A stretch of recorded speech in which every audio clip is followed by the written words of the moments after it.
മിക്ക ഓണ്ടർപ്രണർക്കും ഇല്ലാത്ത ഒരു വ്യക്തി എന്ന് പറയുന്നത് ഒരു ഓണ്ടർപ്രണറെ ചാലഞ്ച് ചെയ്യാൻ ആരും തന്നെ ഇല്ല. നമ്മൾ പറയുന്നത് ലിസൺ ചെയ്തിട്ട് ശരിയാണ് സർ, സെറ്റാണ് സർ, നമുക്ക് ചെയ്യാം. പക്ഷെ നമ്മൾ ചെയ്യുന്ന ഒരു കാര്യത്തിനെ പറ്റി ഒരാളും തന്നെ നമ്മളെ കൗണ്ടർ ചെയ്യില്ല.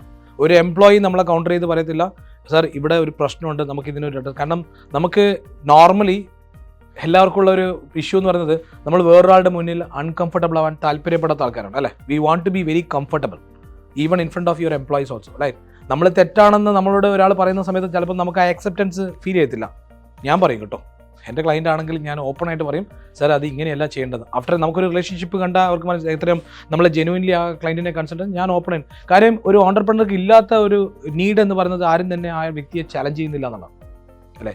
കാര്യം ഇത് ചാലഞ്ച് ചെയ്തിട്ടില്ലെങ്കിൽ you should understand one thing, an investor will challenge you. കാരണം അയാൾക്ക് നിങ്ങളെ യാതൊരു ബന്ധവുമില്ല, യാതൊരു പരിചയമില്ല. അയാൾ ഓപ്പൺ ആയിട്ട് നിങ്ങളെ മുഖത്ത് നോക്കി നാളെ നിങ്ങൾ ചത്തുപോയി എന്ത് ചെയ്യുന്നു? Fintaxman, the mentor your business needs.